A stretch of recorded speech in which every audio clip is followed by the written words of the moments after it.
কি দরকার ছিল রেস খেলার? দিন শেষে লাভ হলো কি? জিতল কে, হারলই বা কে? এক মুহূর্তের উন্মাদনা কেড়ে নিল দুই তরতাজা প্রাণ, ফেলে গেল অসীম কষ্টে বাবা মাকে, পরিবারকে। কুষ্টিয়ার ভেড়ামারায় মোটরসাইকেল রেস করতে গিয়ে প্রাণ হারালো দুই বন্ধু, মাহিন হোসেন, সিয়াম হোসেন। বন্ধুদের সঙ্গে রেস করতে গিয়ে পিকআপ ভ্যানের সঙ্গে সংঘর্ষে একসাথে ঝরে গেল তাদের তারুণ্যের স্বপ্ন। একটি ভুল সিদ্ধান্ত শুধু দুজন নয়, পুরো পরিবারকেও চিরদিনের জন্য ভেঙে দিল।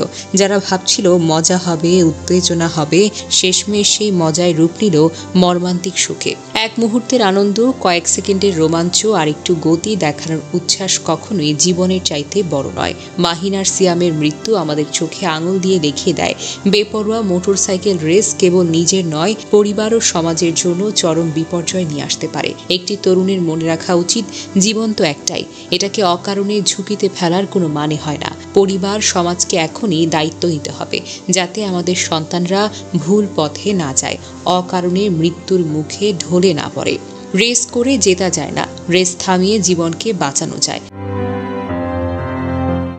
জানা যায়, লালন শাহ সেতু থেকে কুষ্টিয়ার দিকে ছুটে চলা ২০ জনের একটি দল প্রায় ১০টি মোটরসাইকেল নিয়ে দ্রুত গতিতে রেস করছিল। বিপরীত দিক থেকে আসা একটি পিকআপ ভ্যানের সঙ্গে সংঘর্ষে মুহূর্তেই সবকিছু থমকে যায়। মাহিন ঘটনাস্থলে প্রাণ হারান, আর সিয়াম, যিনি আশার আলো নিয়ে ভেড়ামারা হাসপাতালে পৌঁছেছেন, তাকেও চিকিৎসকরা বাঁচাতে পারেননি। শুক্রবার সন্ধ্যা ৫:৩০টার দিকে উপজেলার ১২ মাইল এলাকায় কুষ্টিয়া ঈশ্বরদী মহাসড়কে এই দুর্ঘটনা ঘটে। নিহত যুবকরা হলেন জেলার দৌলতপুর উপজেলার তারাগুনিয়া সর্দারপাড়া গ্রামের লিপলু হোসেনের ছেলে মাহিন হোসেন, একই উপজেলার মথুরাপুর গ্রামের কুরবান আলীর ছেলে সিয়াম হোসেন। এই ঘটনা আমাদের সামনে বেশ কিছু গুরুতর প্রশ্নকে তুলে ধরে। মোটরসাইকেল রেসিংয়ের এই বিপজ্জনক প্রবণতা, বিশেষ করে তরুণদের মধ্যে, কেন দিন দিন বাড়ছে? পাবনা কুষ্টিয়া হাইওয়ের মতো ব্যস্ত সড়কে এমন দায়িত্বজ্ঞানহীন আচরণ কেন নিয়ন্ত্রণে আনা যাচ্ছে না? মাহিন ও সিয়ামের পরিবার এখন শোকে মুহ্যমান।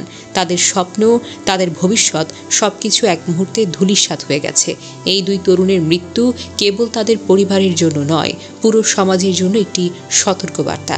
আমাদের তরুণ প্রজন্মকে আমরা এমন বিপদের দিকে ঠেলে দিয়েছি। সড়ক নিরাপত্তা, যুবকদের মধ্যে সচেতনতা বৃদ্ধি এবং কঠোর আইন প্রয়োগের মাধ্যমে কি আমরা এমন ঘটনার পুনরাবৃত্তি রোধ করতে পারি না? এই ঘটনার পর স্থানীয়দের মধ্যে ক্ষোভ ও হতাশা বিরাজ করছে। অনেকে বলছেন, এই ধরনের রেসিংয়ের ঘটনা এই এলাকায় নতুন নয়, তবে প্রশাসনের তৎপরতার অভাবে এটি দিন দিন একটি সামাজিক সমস্যা হয়ে দাঁড়িয়েছে। এই দুর্ঘটনার পর পুলিশ পিকআপ ভ্যানটি জব্দ করেছে এবং চালককে আটক করার চেষ্টা করেছে।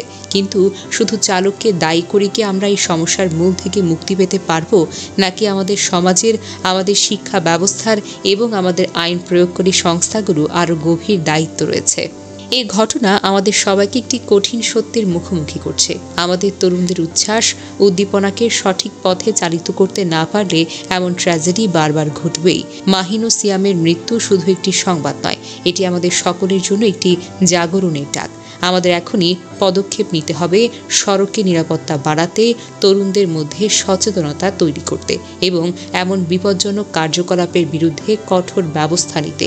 মাহিন ও সিয়ামের আত্মার শান্তি কামনা করি এবং তাদের পরিবারের প্রতি গভীরভাবে সমবেদনা জানাই। এই শোককে আমাদের শক্তিতে রূপান্তরিত করতে হবে, যাতে ভবিষ্যতে আর কোনো মাহিন বা সিয়ামের জীবন এভাবে ঝরে না যায়। এমন দুর্ঘটনা রোধ করতে হলে পরিবার, সমাজ, প্রশাসন সবার একসাথে এগিয়ে আসাটা জরুরি। প্রথমেই অভিভাবকদের আরও বেশি সচেতন হতে হবে। সন্তান কোথায় যাচ্ছে, কার সঙ্গে মিশছে, কি করছে, কি খাচ্ছে, খেয়াল রাখাটা গুরুত্বপূর্ণ দায়িত্ব। মা বাবা যদি শুরু থেকে সন্তানকে নিয়ন্ত্রণে রাখেন, তাহলে এমন ধরনের ঝুঁকি অবশ্যই এড়ানো সম্ভব। আইনের কঠোর প্রয়োগটাও অপরিহার্য। লাইসেন্স ছাড়া কোনো তরুণ যেন মোটরসাইকেল চালাতে না পারে, সেই জন্য পুলিশের নজরদারি বাড়াতে হবে। বিশেষ করে অপ্রাপ্তবয়স্ক চালকদের ক্ষেত্রে শাস্তি আরও কঠিন হতে হবে। পাশাপাশি হাইওয়ে ও ব্যস্ত সড়কে নিয়মিত অভিযান চালিয়ে অবৈধ রেস বন্ধ করতে হবে।